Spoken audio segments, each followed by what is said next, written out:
Assalamualaikum warahmatullahi wabarakatuh.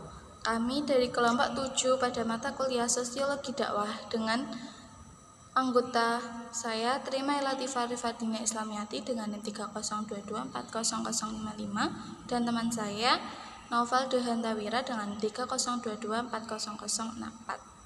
Nah, di video ini kita akan membahas 4 pembahasan tentang sosiologi dakwah. Yang pertama, pengertian perubahan sosial. Yang kedua, faktor penyebab perubahan sosial. Yang ketiga, dampak perubahan sosial. Dan yang keempat, dakwah sebagai inti studi perubahan sosial. Pembahasan yang pertama adalah pengertian perubahan sosial. Menurut Sujono Sukanto, perubahan sosial adalah perubahan pada lembaga-lembaga masyarakat yang memengaruhi sistem sosialnya, termasuk di dalam nilai, sikap, dan pola perilaku di kelompok masyarakat yang ada di dalamnya. Dan yang kedua, menurut William Ogburn, ruang lingkup perubahan sosial itu meliputi unsur-unsur besar kebudayaan material maupun non-material. Yang ketiga, menurut Kingsley Davis, perubahan sosial itu terjadi dalam lingkup, struktur maupun fungsi masyarakat. Dan yang keempat, menurut Maxler, perubahan sosial dikaitkan dengan perubahan-perubahan dalam hubungan sosial atau sebagai perubahan terhadap keseimbangan hubungan sosial. Yang kelima, menurut Gilin dan Gilin, suatu variasi dari praktek hidup yang telah diterima dan dipicu karena adanya perubahan kondisi geografis, kebudayaan material, komposisi penduduk, ideologi yang disebabkan difusi maupun penemuan baru dalam masyarakat. Dan yang terakhir, menurut Samuel Koenig, perubahan sosial itu sebuah modifikasi yang muncul dalam pola kehidupan manusia, baik secara internal maupun eksternal. Selanjutnya, pembahasan yang kedua adalah faktor yang memengaruhi perubahan sosial. Menurut Brigitte Johan, faktor-faktor yang memengaruhi perubahan sosial itu ada 4. Yang pertama, faktor geografis, faktor teknologi, faktor kepemimpinan, dan faktor penduduk. Oke, yang pertama, faktor geografis. Faktor geografis itu ditandai dengan lingkungan fisik yang masyarakat yang memengaruhi perubahan. Hal ini itu berkaitan dengan banyak sedikitnya sumber-sumber kekayaan alam yang membentuk jenis kehidupan suatu masyarakat. Yang kedua, faktor teknologi. Faktor teknologi ini berkaitan dengan penemuan-penemuan baru, khususnya di bidang teknologi yang mengakibatkan terjadinya perubahan sosial yang luas di masyarakat. Yang ketiga, faktor kepemimpinan.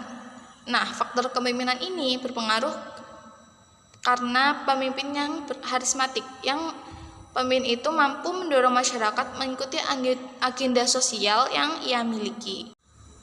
Dan yang terakhir, faktor penduduk. Nah, faktor penduduk ini berkaitan dengan peningkatan dan penurunan jumlah penduduk yang sangat signifikan. Penurunan atau peningkatan jumlah penduduk yang sangat signifikan ini dapat merubah kondisi sosial masyarakat di suatu wilayah. Sedangkan menurut Sujono Sukanto, faktor-faktor perubahan sosial itu ada 2, yaitu ada faktor internal dan ada faktor eksternal. Faktor internal itu berupa berkaitan dengan adanya perubahan komposisi penduduk, distribusi yang di dalamnya juga terdapat persoalan jumlah penduduk. Yang kedua, penemuan. Penemuan itu adalah inovasi yang timbul di dalam masyarakat sebagai suatu proses sosial dan kebudayaan yang besar dan terjadi dalam jangka waktu yang tidak lama. Dan yang terakhir ada konflik. Merupakan perubahan sosial selalu dimulai dengan adanya konflik sebagai kondisi adanya resistensi di dalam masyarakat. Nah, konflik ini dapat mendorong pada perubahan yang positif, tapi juga dapat mendorong pada perubahan yang negatif. Selanjutnya ada faktor eksternal, ada 3, yaitu perubahan lingkungan alam, peperangan, dan pengaruh kebudayaan masyarakat lain. Yang pertama adalah perubahan lingkungan alam. Nah, perubahan lingkungan alam ini terjadi akibat adanya bencana alam. Wujud perubahan akibat bencana alam tersebut itu menyebabkan banyak masyarakat meninggalkan tempat tinggalnya. Dan selanjutnya ada peperangan. Nah, peperangan ini merupakan tindak lanjut dari konflik tadi. Jika ada konflik, akan memungkinkan tercipta peperangan, sehingga berdampak pada tingginya angka kematian, rusaknya sarana dan prasarana, dan terjadinya kekacauan ekonomi dan sosial. Dan yang terakhir ada pengaruh kebudayaan masyarakat lain.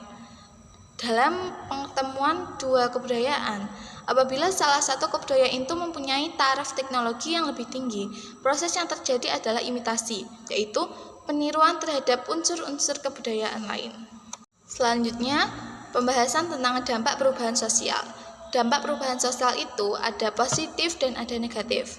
Nah, dampak perubahan sosial yang positif itu mampu memperbaiki tingkat kehidupan manusia menjadi lebih baik daripada sebelumnya. Dan yang negatif adalah menyebabkan disorganisasi sosial. Contohnya, akibat bencana alam, kehidupan masyarakat itu terbengkalai dan struktur sosial yang telah terbangun menjadi roboh akibat ada bencana alam tersebut.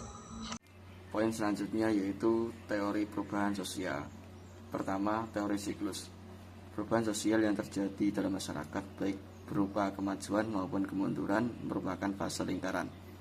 Fase ini akan berbalik dan mengulangi lagi arah perubahannya. Teori ini juga menekankan bahwa yang terjadi di masyarakat saat ini memiliki kepemimpinan kemiripan dengan yang terjadi pada masa lalu. Proses ini bukan berakhir, melainkan berputar ke tahap awal. Yang kedua, teori konflik. Perubahan sosial yang terjadi dalam masyarakat disebabkan adanya pertentangan dalam masyarakat.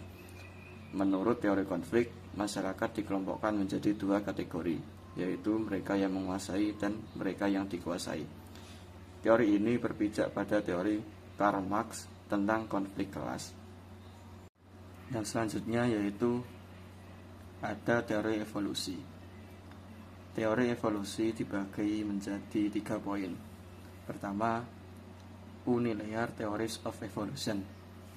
Masyarakat dan segala sesuatu di dalamnya, baik manusia maupun kebudayaan, mengalami perkembangan sesuai tahapan tertentu. Dari sederhana berkembang menjadi bentuk kompleks sampai tahap sempurna. Poin yang kedua yaitu Universal Theories of Evolution. Perkembangan masyarakat tidak selalu melalui tahap-tahap tertentu yang tetap, tetapi mengikuti garis evolusi tertentu. Dalam teori ini, Herbert Spencer menyatakan bahwa masyarakat merupakan hasil perkembangan dari kelompok homogen ke heterogen, baik sifat maupun susunannya. Poin yang ketiga yaitu Multi-Linear Theories of Evolution, menekankan pada penelitian terhadap tahap-tahap tertentu dalam perkembangan evolusi masyarakat. Selanjutnya yaitu dakwah sebagai inti studi perubahan sosial. Sosiologi adalah ilmu yang mempelajari masyarakat dalam suatu sistem sosial. Dalam sistem tersebut, masyarakat terus mengalami perubahan. Tidak ada masyarakat yang tetap statis. Sekecil apapun perubahan pasti terjadi. Perubahan ini bisa berskala kecil maupun besar, dengan dampak yang bervariasi terhadap aktivitas dan perilaku manusia. Perubahan sosial dapat mencakup berbagai aspek, dari yang sempit hingga yang luas. Pada yang sempit, perubahan dapat terjadi dalam pola pikir dan perilaku individu. Sementara itu, pada aspek yang luas, perubahan dapat terjadi pada struktur sosial, yang pada akhirnya berpengaruh terhadap perkembangan masyarakat di masa depan. Kajian tentang perubahan sosial yang menjadi inti dalam sosiologi telah dimulai sejak abad ke-14. Seorang tokoh bernama Ibnu Khaldun, seorang pemikir muslim dalam ilmu sosial, adalah tokoh pertama yang memperkenalkan konsep perubahan sosial. Ia menyatakan bahwa masyarakat secara historis mengalami pergeseran dari kehidupan. Teori siklus peradaban yang dikemukakan oleh Ibnu Khaldun dalam Muqaddimah menjelaskan bahwa peradaban mengalami pola naik dan turun secara berulang. Ia berpendapat bahwa sebuah peradaban besar biasanya muncul dari kelompok masyarakat yang hidup dalam kondisi sulit, penuh perjuangan, dan memiliki solidaritas sosial yang kuat. Ketika mereka berhasil membangun peradaban yang makmur, kemewahan dan kenyamanan justru membuat mereka semakin lemah dan kehilangan semangat perjuangan. Akhirnya, peradaban tersebut mengalami kemunduran dan digantikan oleh peradaban baru yang lahir dari kelompok lain yang masih memiliki semangat perjuangan. Teori ini menjadi salah satu konsep penting dalam sosiologi sejarah, menunjukkan bahwa tidak ada peradaban yang abadi, karena semua akan mengalami siklus kebangkitan dan kejatuhan. Mungkin Itu saja dari kelompok kami. Bila ada kurang lebihnya mohon maaf. Wassalamualaikum warahmatullahi wabarakatuh.